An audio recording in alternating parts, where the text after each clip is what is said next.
tu hake o whawhawhanga o e kolisi sa hatu so se whahapai.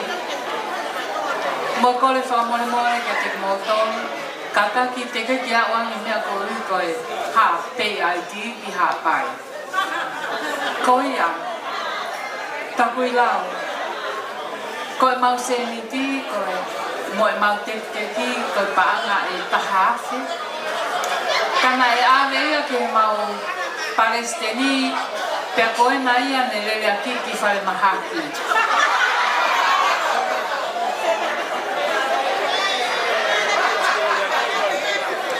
Katak whamoe takui lau, whakao atu e mau ofa, ma mau pōpo atu. Kala monu ke te motoru, koe mau mea ofa, koe pānga tahawhi ka koe na e toki ata mai mau Palestini, o toki o atu ka te motoru.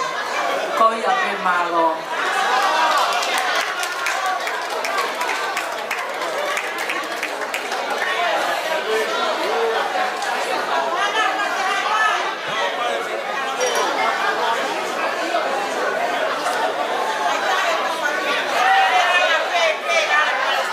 Hola Ana, ko fasi na alai.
Ta ima di pastisco e di ue ima kai hoko mai tarua hoko toloa ayo mo kun fasigo bane taha ke tarima tai lego di loto bane taha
parte profesional tak pigoni.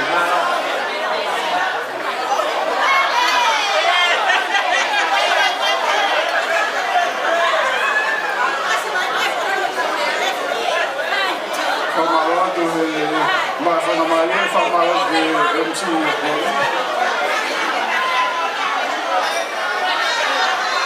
quando eu vou quando eu vou para capo bem faz falar lá no já foi também para a uni já que está lá e a foca como lá tanto que quando eu vou que eu como ele faz na maioria quando eu estou com aqui calma bebê nem calma com tudo de me state obrigatória de me guarda esse ascolto com ficar bem pouco que malaria esse ascolto quando eu vou mal tosse Kamone lea pegi tuku e wakaka whahi kakaha. Pea kokore atu, ko motoru ko tape o mo whautua he wahenga whikatoria, milise mo e kauamu tutuku ko ia, ka mata me militua lele mai ai ki Meripoane, ko tau tālu marani. Pea kokore atu ke ku whanawako ke mi he koristonga, Funga mana mo ui, o mo hele de afin, mo me mai que tau ai e foi talo nga boni. Malu abit.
kata ko kore peke kore to mo to kanga mo whalolo mo ko inga ko ki taingi si ko ni fu pe mau ke mahaki le popo mo me tota taria uri afiaki ko taria uri foki ko e palestini whakatoa ia e ako katolika seneni mo e kaina ko ia ni fai maha to kon mata to ko kore tu ta mo kata ko ki falon mo vamos do mo tu ko e fafita e to mafi fai na si da mo i e fini e koloa o mo i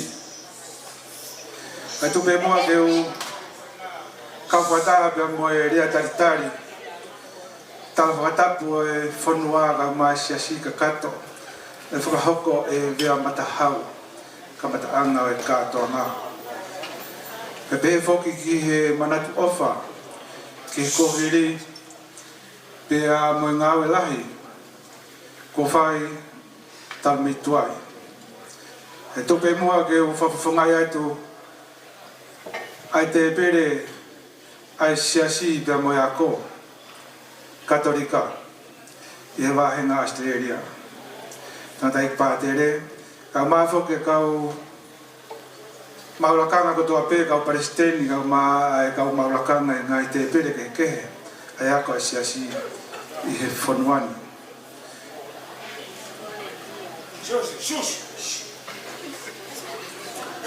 o kuamo ki motuani ai ngawe mo fai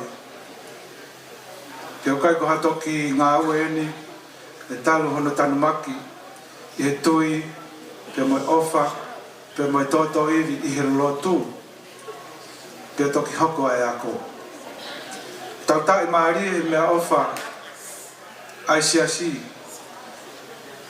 o vaka mai i he mama e ako o tau tau mai ai ke whainga maari e whanua morin kau maa ai ngai whatongia ke o wha apa atu ki ngai te pire kotoa pe kau tangata eki, kau whine eki kau maa whoke kau aahi kotoa pe me ngai wahi whanua a mo lava mai e whakailo ngai a ho mo ofa mai o moi ai ngawe ai ako pa me mama o tautai maari ai e tahiwa fituni mai e manatu e motuani e tau whaosin e motuani a fo'ou pena mawongo i lahi apito ai mawai ka mai sika wako ko ia me wahenga hahake na laki pena hawa hahake e pa whahinga mawhana fia poto e ngahi mea e whanua ai whaiva pa me ngai uni mea pehe ana hirio ai musika ta mai mama na nau ha mo ia mei hahake pe filau pe ia e hake anga ia e ngahi talafungani e ngahi mea ke o tau whanua manatu foki ki ngai taimi ko ni e kamata pe ai misi ai siasi pe bolotu ai maatua ke aho e whenga maari ai e whai hanu whakotu ha piaka mawahe ki he wahinga hahake. Ni manu ia pe ai ngai koka ko ia nai ka kai na tokoni lahi apito me morini. O tui mahaga whakatau kei o historia ka inga me siamane na kamata ia ai whakaukau ko ia. Hoko atu he kau whirela ko ia Maris. Ko mea pe ulawe i he ngā hitala ko ia historia ko hivi e nei mau mei mori. Ko loto ia, nei mau ia i tonga. E ngai hao ni whoki ki whanau nau pe, wai ngai pore la lahi au pito. I hanga i tau mo ui. Ko toko hamafulu miliona tupu, ko mau e he tau mahaki koe ni whaka au wha. E tō tau ai e tō taha mano ni mawhi tupu. O lahi taha pego tau wahi ngani, pe mamani puani. O hanga he ngai mea koe ni o pore i hanga i tau mo ui, i he mea lahi au pito. O mea whakatoa ngai, e ngai tata puni ko ia e no fo ko lotu tau mo ui ai to ko mahino ia e to ko ia e whaingata o osi poto e tangata kai ke mau ha whaito ke kai ke lava a to e whainga ia te mōni lewa e lau ko ia o tau tupu anga o tua o tonga o tau tofi a ia ko pore foko e aoni o kulahi te mono ngai uni mea keke ai tau tangata ko ni o hoko mai a wai ai e popou te mei he talaloto ai taki ko ia whanuani Archbishop Anthony Fisher i ngai mahena ko heri mono ia ki tau tolu e Pasifiki o tau kei puke ni maa a ho tau ai kona ko ia ho tau identity ko ia ko tonga ko Pasifiki ki tau tolu pe au whakatetua mai e ngā aue ai siasi e whanuani ke tau kei piki tai ho tau ngai tupuanga ka mengai kawenga ko ia tau mo ui e a ko whiawhia ke whamaro ia e ngā aue mo whai nai langa be e ngā aue e ngai tau at ki mua lai ne goe a well with day e wafe maawalu whamalo ki a Samitalangi kau maa kau whiwhine Luisa Ariamatua vea matahau motolu ai fofua kau mai e whinga ke tātānaki a si whanau a kotutuku a taku i lau e neo pene toko si i he ngai taimi goea e nai haa pe he loto goea o to wako goea ai sio whalala eiki te mai ngāwe mateaki tau mātā e ngai ahoni e ngai kawenga ke heke koea u whaike ai ngāwe lawe i pē te pere koe ni whotua e matuani e ngai ngāwe ke heke o kai ko sene e pē koe whanuani whakaloku fua ai toto iwi o mauri oa ke whenga ke whai hao koko ke teo koea e vaewa koea senturia e a koi tonga o wai mea mauinga o e pore a honi lahi angi koe tau tui pe mo lahi koe tau ilo mea a pehe tokua ko lahi e ngahi whaki mai e mama ki tau ngai aki tau pore i rewa tau moui pe haa pe e ngahi tonga moui e ngahi whanua mori kau e pe mo whanuani e whenga koe ke tā palasia koe e tau a taina e tau lotu e tau ako e whai tau ngai whatongia ka hiri o e tau mateaki e ngahi kawe i koura o tau tupu a ngai tonga kau ia he mea maho inga whau a pitoia e wakai e matuani. Au lahi whaka ngai pore ko ia ki he tau whanau pe koutui ko ngā aue koe ni teo ke whai koe e kahau ia e tokanga lahi au pito e tau ngahi ngā aue ke ta whaki ko ia. Whamanu ia atu e ngahi ngā aue ko lolotonga no whai ka mo te waki ko ia ka tonga ki tonga whatawange pe ke lahi whamaro sino ki tau te au ki au tau ke ilama peo maa whenga maari i tau kau atu ke kātonga ko ia o e tau lima noa. Whamaro lahi a pita ki si kāinga ko ia me Brisbane, me Rituane, me ngai whetu. State ke o mo lava mai, koe ka mea whenga fua o mo lava mai i heanga i tau nofu wha Australia. A ko whewhia pe ngai pe si mātua tau ke ngā whakata pe si kau afo hoek afo na hen si fa e foke ta mai ako tutuku vena veli hangana ke ta hai kau he ko tutuku to lava na ta fitu mo fulu o go me e ato tai maka ta hai kau ko tutuku afo ku go ta fa ki go e afo no maf ko kau ko ki moa o pata fa pa la he pe te mo to fa pe ma fota mai ki ta mita mahina pe te mo to koe mawhana ko toa peni e penuke. I tau ngai rea, e whai kau holo mua, e ngai ngāwe, e whakaholo mamata. Ano whenga ke fufu i pe, ai mawhasia e whatokia, kai hā, masani pe, ai whalala o tua. Life goes on.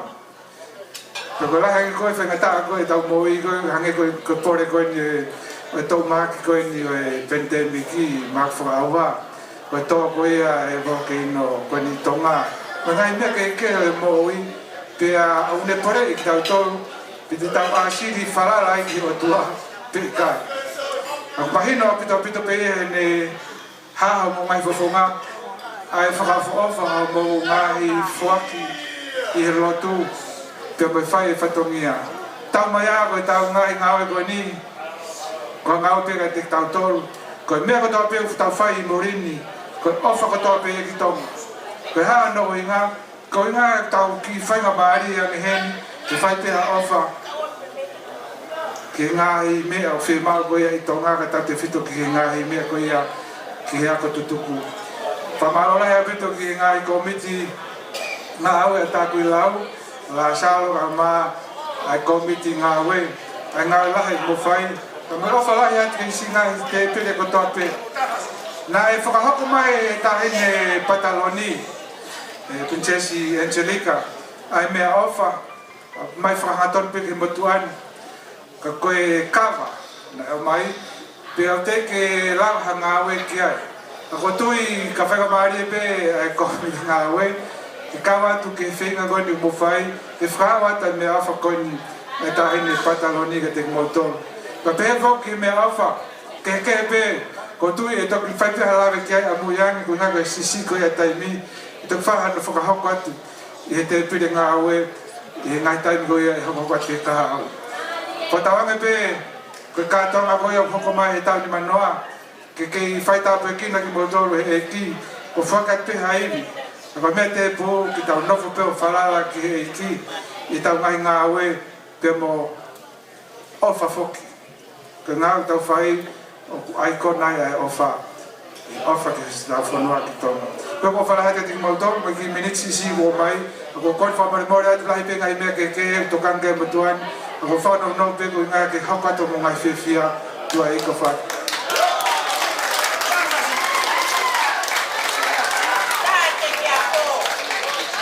Malo apito ke whakalang lahi, Dr. Taria Uria, a whiaki, ko e tarunga tāpuni, whao koe Pinsalote. We, kataki at konki ito e lahi pe kau tarunga na Pinsalo. Malo.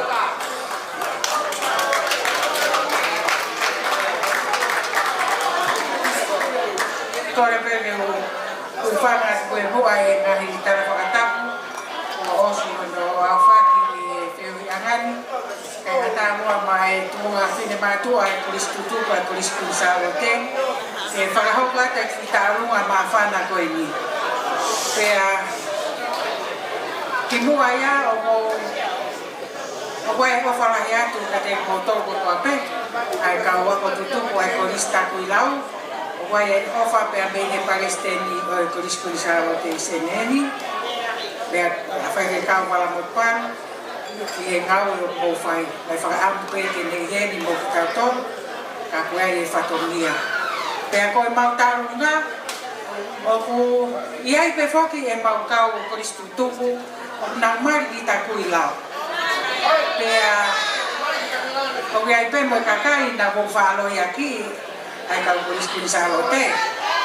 Pea ko kore atu ki ai, ko mau tokotaha tahorunga, ko kore atu ke a vea matahau, ke kātaki mai, kore o paspasi e mai mua a vea matahau.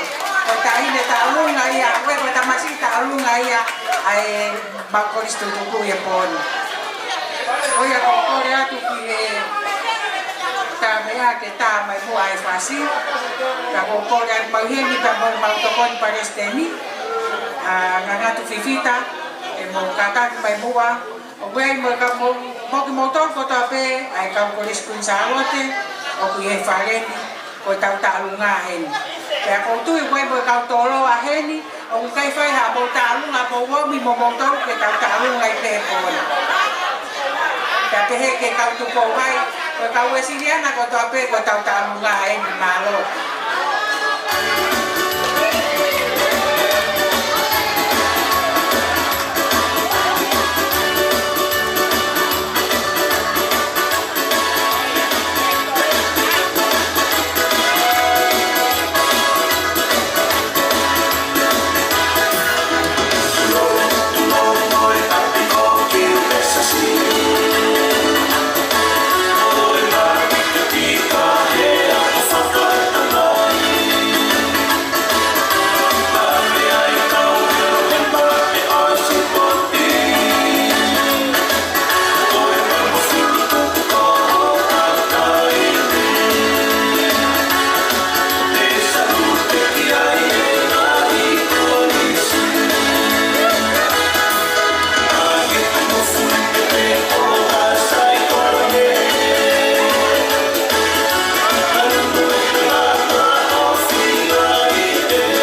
Maria people. Bukan tak kena atau gila lo kau kisah meite. Kau ya. Yang mau nufel tadi ke mau tu ki tak pun dia tak tahu lagi poni.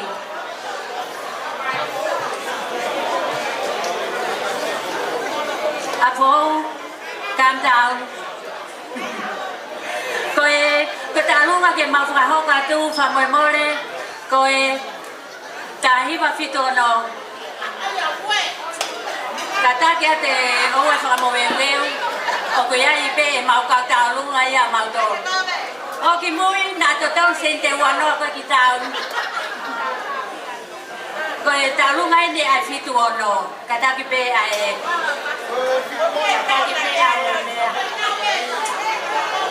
Một cam cam này là cái màu lông màu à một ta luôn á, sao mồi treo treo hồ một bài đây kêu mà phải bài đây kêu, coi ta lúc này phi tuần nó coi kêu coi cả cái một tu mấy kêu uya, Luisa, Claudia, là đây một tu à, Sabelina, Fonopulo, Fifita, coi Devita tato là sao cái màu câu apa puluh itu lah he, Kado ako yung ke me ahifo ko ke iloyo ko ke fituono ko taktay mien. O ay ke to lalo ni pati. O ya mo me amay. Tapon di ay pe fituono e po ni famol mol ko ya pe. Ka fasi tayo na Luisa le mo to a. Awe. O wala wa. Oh Maria na. Ôi giờ quét rồi hỏi đi coi ai đi còn đi. Fituan lo tai mau ko to be mo me mai bro.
talunga Maria. Te watu e ki ke talunga e koistonga o whao ko mai na talunga ma whanae. Malo.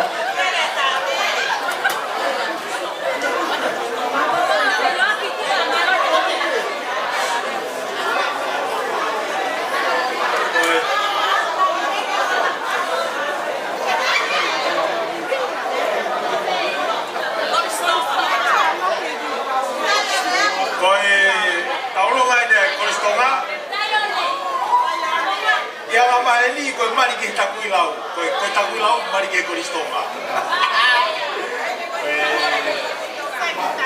ya motor pe na e fie mari ke koristonga o ke koristonga wala ko do ko motor ke koristonga ko motor ya tu yo koristonga Mana mo ilo ina mo mengangana na fulori ko e kolistonga. A ferere yang ko kita kuilau ko time fa sosial. Oh, ange pe ao ango.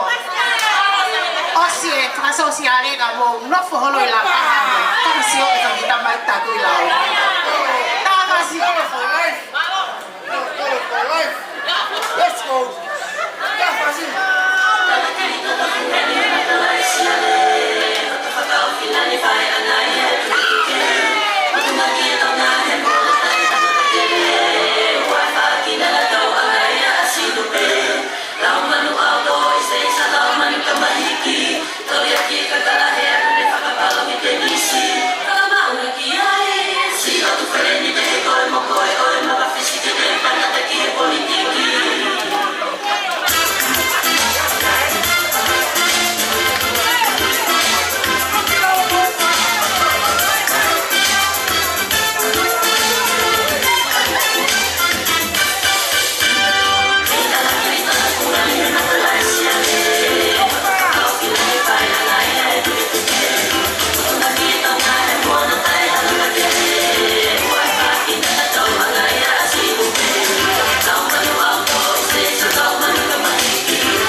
Talunga mafala yung faapo boni. Naro. Kita te wa pen ke ngahi fake ngai pare malatui ko e hoko no tone tahawa full stop. Naro. Takma fast disco ke disco e kaiga ke na u fifia. Kibo badau tama paske da hokatu ko e tai viene to wako tai ba taha ko tau heli ko koristutu ko tau lahalang na uwe e apia ko taku lau so tai mi leva ko for ha to hok tai ba taha poni o ko ma loi hosi para I wa no ko e tai ba taha pe he poni o kuiai e maunga ue e kamata he kolista kui lau I Samoa. Toe, nobody has anything. So, kapau o kumau happy, use the resources of Moma Uimuri ke apply ke mo lava to kon kita kui lau.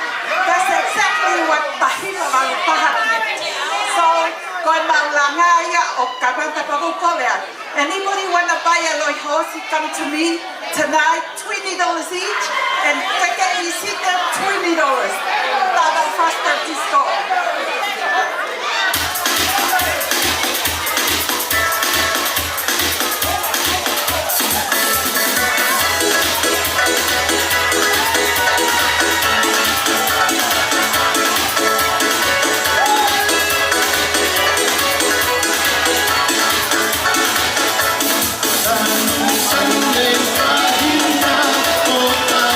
Soy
Kai kata ke bahapa di patoria para mare to ini. Ole ospe ko ya. Oke ni te lima kata kule tampai tua. To ni te lima kata kule tam pago ni tua. Kafe bahapa ke tani ye. Ai kata ukaruna. Can you turn on the light, please? Ole ospe ko ya mo fateri halpe ang ni hokata hawa. Can I have the lights on?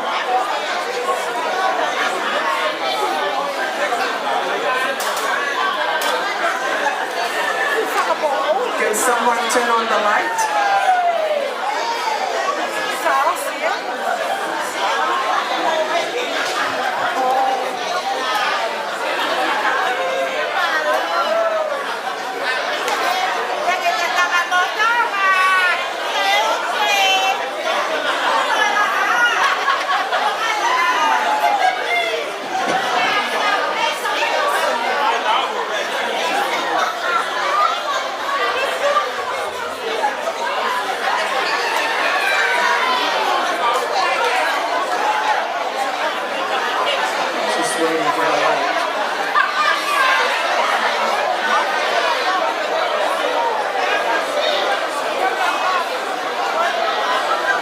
Thank you. Pia whakahoko atu e whakatau tauruma. Tarunga e Pioneer Sydney. Whenua me panga e wā, wheni mangeau. Tarunga a Ko'ou. Whenua mo e tā wheni mangeau whanima. Tarunga e St. Joseph Business College.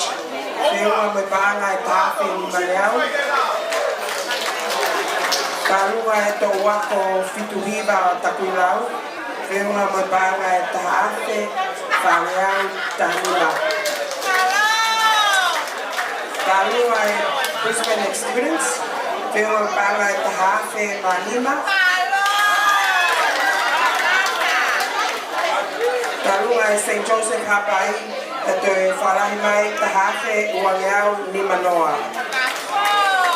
Tarunga a Melbourne. Whenua mo e panga tarueau whitunoa. Tarunga e Queen Salome College. Whenua mo panga e tahaafe, whaneau manima. Tarunga e ta'u ex-students haiva whituono. Whenua mo e panga e nimangeau tonoa. Tarunga e Koistonga. Whenua mo panga e tahaafe, tonoa. Kataki ke mahoka dua ke kifake maupare, ospeko apa mo tarunga peke e ikuna. O tawape tautapuni. Malo.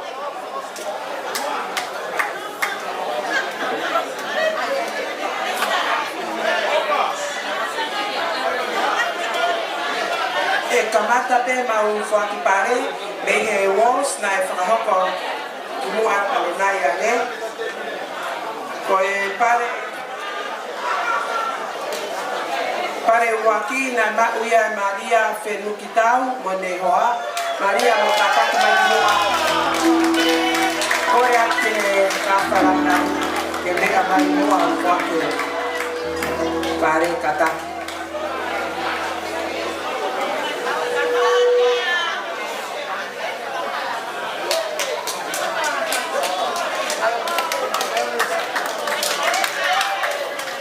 Malo.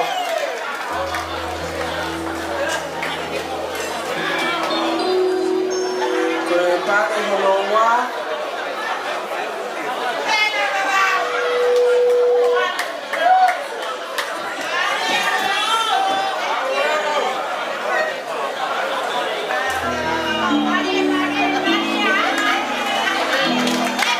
Koe pare holoa. Na uia e whonua mo lauta mafi.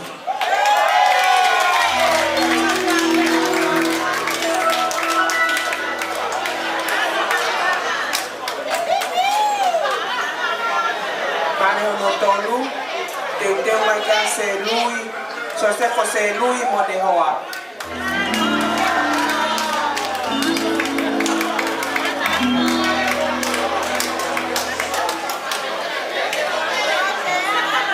Can you please turn the light on, please? The middle light. Tahu ka te vai ni ki e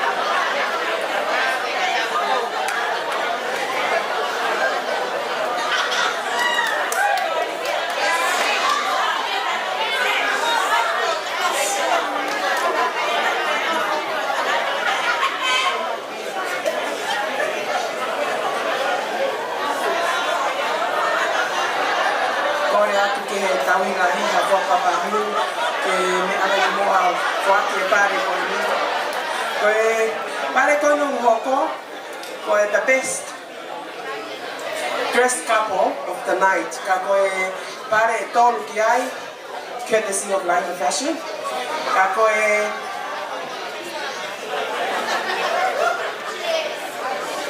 tau pare waki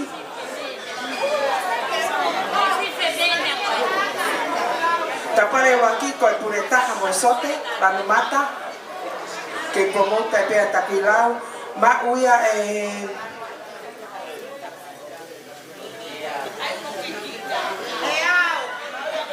porque si bakauta mo peta from Melbourne. This is a size 2X. Kora ke tiko ni mo peta ke mo lama na di mua. Ono pe hape outfit ya mo wa.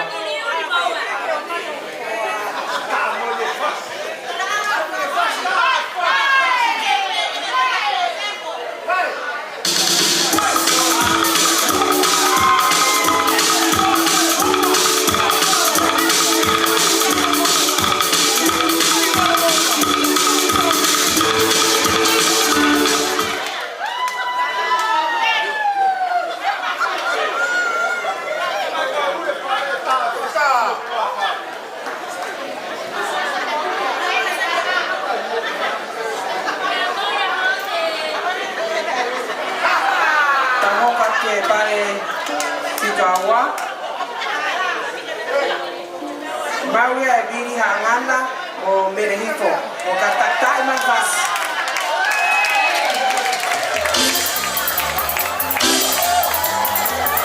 Kohifo.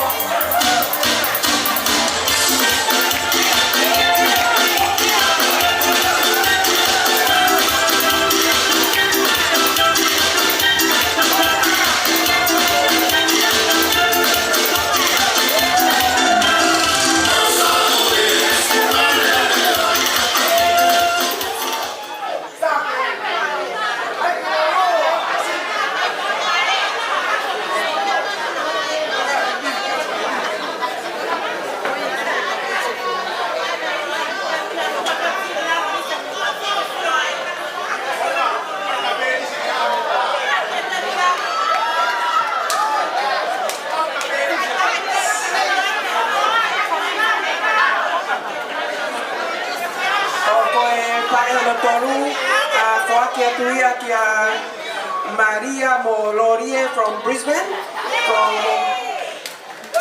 That's the third well-dressed couple for the night. Time at fast.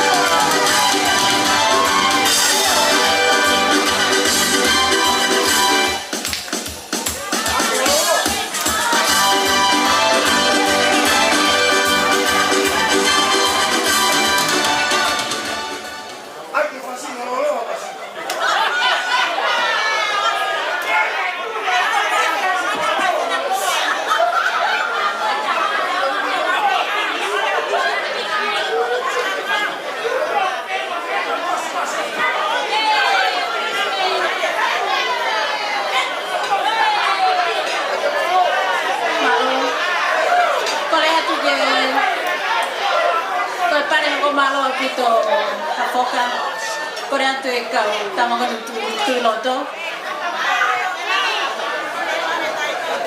Korea tu kemo mo pakai ke o mo sea o kia ye sea hena tolu o kunono ai Filipine ta kuilau ko ya ka pau ke mau ko ke kau ke mau e lucky to price tonight o ko ko pe ku ke mau pa ke ha mo Filipine kata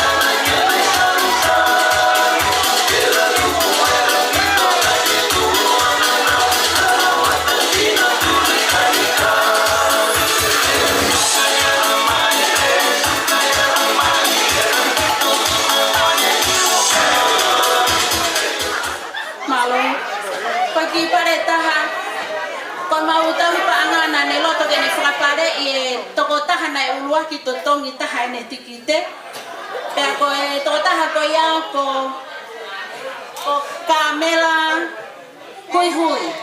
kamela hui malo ki to ho kamela kata ki mai o mati pare malo ho fo ka va to tongi ko tikite ko kore atu ko na hina kava ko na e to ki o atu o fa mai o wa te ke fakava he fareni ko me na tuai toki kata ke me atu moi au to frava e akai me akai hoko ko pare ho no wa kuloto ai tai panga kene hanga o fra pare I ko to tahana ne fakata we tikite la hitaha ko tu fatikite la hitaha ai au foaki ma so sefo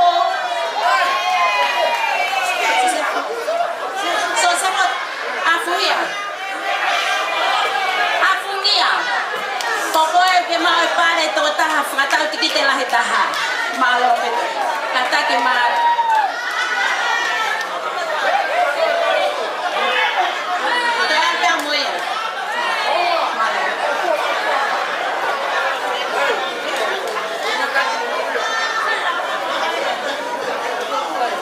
kata kita falava mai e talua Melbourne e tikoni o tahafe baro tikoni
akan disko poli ikola kai to kita la to ni na ka to ka to aro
So love me tonight.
Oh,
katoa e tau polo he poli.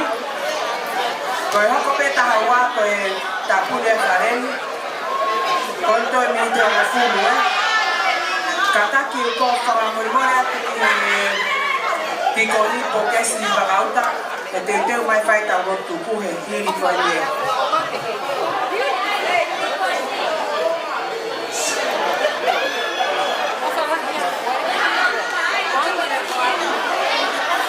Malo abito.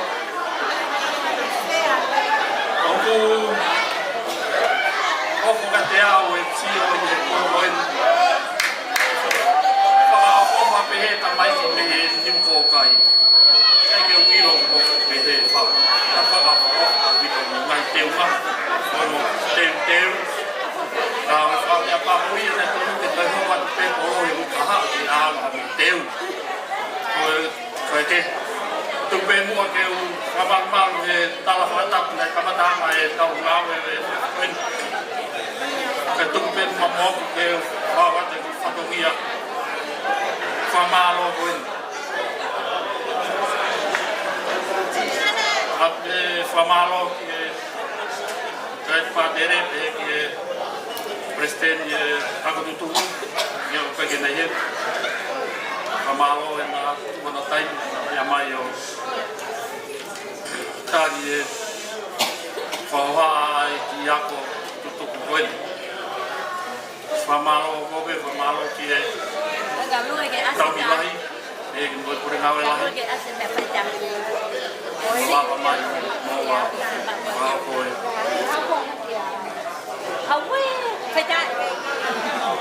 Whakato e ngā te tai ako Tāki lau. Whamalo hokoen ki e Palestine ngai ako Sias Katolika, Takutuku Katolika, Whamalo atu homo tarian, homo mea mai ki tau kau ngā kau whaitaha, si mau whenga, ki si o mawaki ako. Koe whamalo ma ke hen ki e Kurisi Pinsalo te. Whamalo lahi atu toa tingo tolu. Si o mau lawa mai e ki toloa. E ki e Kurisi Kuatere. Whawhiawhi au pito lawa ki mahino mai o ki whai e lawa whakata. Whako tui pe ofa ke hoko pehe atai pe tau whengawe aki e kaha. Wea te whamalo lahi ka tingo tolu. Ngai tuko mo taimi ka mea mai. Koe whamalo whaosi en ki e me mi pakotoa e ako tuko tāku lau. He pōi.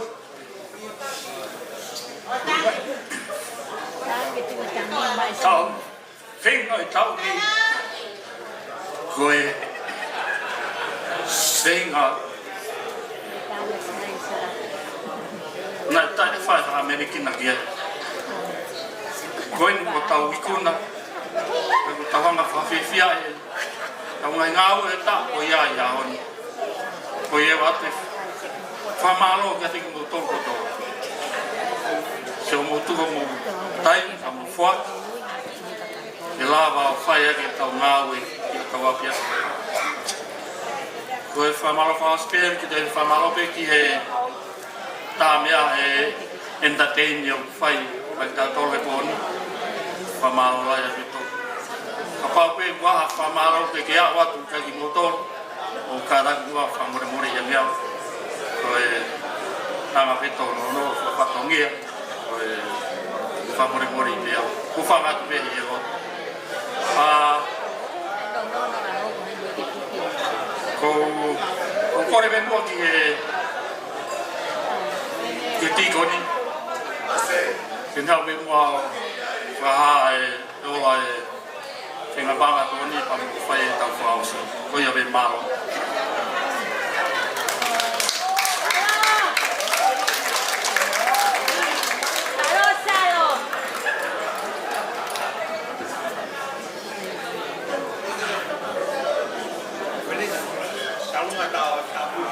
Oleva mua, ikonika ai o fasi di poesia. karaka ki mea ni ki koa moren. Ka ko ki pa ko ki fi ma ko pa sai be ko ka ki ko patere a funia.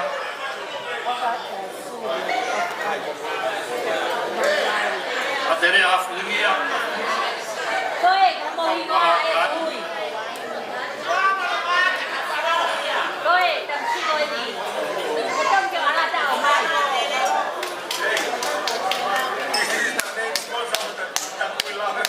Malo. Aku mai a tele na ngana to ai a o chakla. Oa, o sponsor ia retio takula. I mote. Whamahangatu ki Kanadai ki Palestine, ko istutu ko Sene, Lasal Whakai. E whainga maari e koin, ko omi mai motuan, e whiawhi koin. Ki mua penge u whakahatu a eola, homo ofa i he whiawhini, ko whewhunga i atu pe a e ofa, pia me he ope, pia me he sea, o e komiti whaka mamani lahi, pe ko e global team ai koistutu whakahatoa ata pui lau a kele to siri pia me Amerika lahi. Pe heke kau Palestini ko tō pe o Lusila tonga pia mo a Seriani, tau Palestini ko e ni o la salo. Pia pe heke a pāte lani pia mo pāte ita kolongatani ai ofa lahi kia te ko e Palestini la salo pia mo timi ngā ue. Pe ke fofonga ngahi ko sutu ko toa pe o kutau kau whataha e whiawhi koini. Ahi ako tutuku a o St. Joseph Business College. Pe ki api ako Queen Saro te. Pe ke koristonga tau kau whataha e whiawhi koini. Whakawata e ofa ka te modolu i he nima whaki o mo whahau ko he pō koini. Ko e ola mo ofa ko mo whaki e pōko ni. O whiunga ia mo e paanga e whamano. Ono ke au wau noa.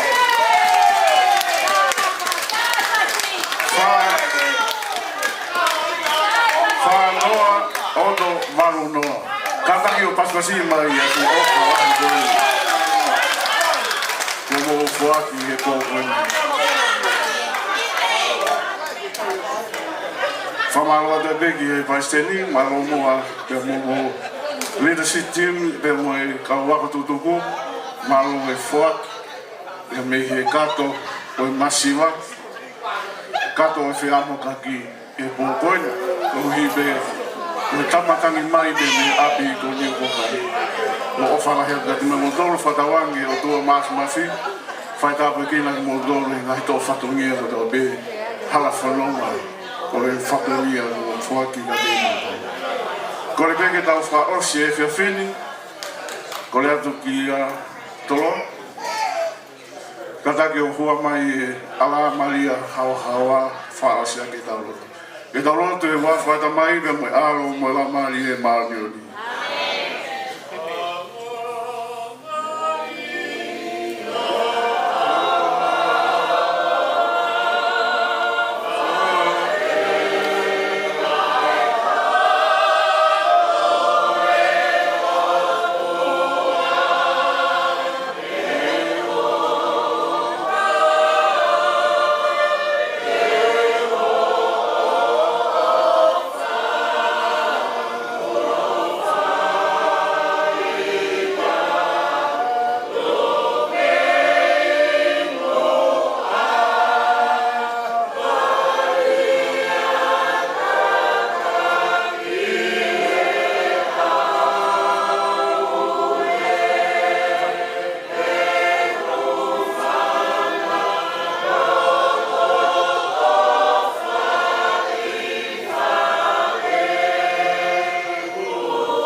mafi ko mau tamai tangata a whiona. Ko koe o tua oi o wha. Mana ke o wha e ki mautoro me he ka mata anga. Po koe ni o ku hape ai lau maari o e ofa e whiona. I he whoaki pia mo e whora nima. Kua whai i he ka wakototo. Ka uma a si kaunga whanonga. Kaunga maheni i he hoa koe. O whakawhita ia ki a whiona e tamai. Ai ofa koe ia ko ke whakarotoa. Ai ngahi nima whoaki he po koe. Whoaki ho nā uiwi bea mo e tare niti ke whakainasia ki nā toro. Ko hui be, ko e tamatangi mai bea me he api ko niu ko kai. Wa kore e tamai whai tāpe ki langa e ofa koe. Ko ke whoaki he po koe. Whatawange ke ngau e aunga a ki ia. Ki api ako lorotonga ko tāku i lau. Ke hau atu. Ai whenga whakaata mai. Kai amo atu. Ai mo ui e la maari. Ko e tamai e po koen. Ko ate maulotu ki a whiona ke whai kāpai kila ki maudolpa toha pe. Whai kāpai kila si ngahi loto whare. Ngahi fufonga e whaeru me tamai. Whangatokoa me tu whaafine e whiaf koen. Ko whai a vai manawa. Ko hui be. Ko e ofa e a whiona. Ko ke whakarotoa ki nā tōru ke whai a whuaki māamo o ngai whiaf koen. Amanake e ke mau tutuku he pō koen i e tamai. Mau kore lau maria whiona. Ke whakafuki hao ki mau tōru ko mau ngahi whakautua anga. Malu e peki mau tōru me whakatu tāmaki e whanonga a ki e whiaf koen. Aka mau ka mau ha mālo roi e whiawhini. Whakawana ka mwe lau maria whiona. Whakaiwi a e peki mau tōru. Toi whangona ki mātore pungina mono ngahi koloa wholofora. Ka mata anga o e whahaita o e ate vetu. Toi whakamana mai ka teki mātore e tamai. Ai ngā ui whakamo ui ko ke whai ke whainga a tangata. Mau taritari ai.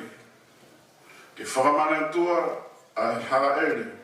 Mo e tōku tangata ho alo. I ho mau roto nga. Ko ia tamai, ma korea ki a whiona. Whai tāpe kila ki mā doro he pō koini. Waka mātu tōku, tau kawha tāpe pia mā whiona. Koine mā roto, mā hūwhangato alo, ko Sesu Kristo kaka mau eiki.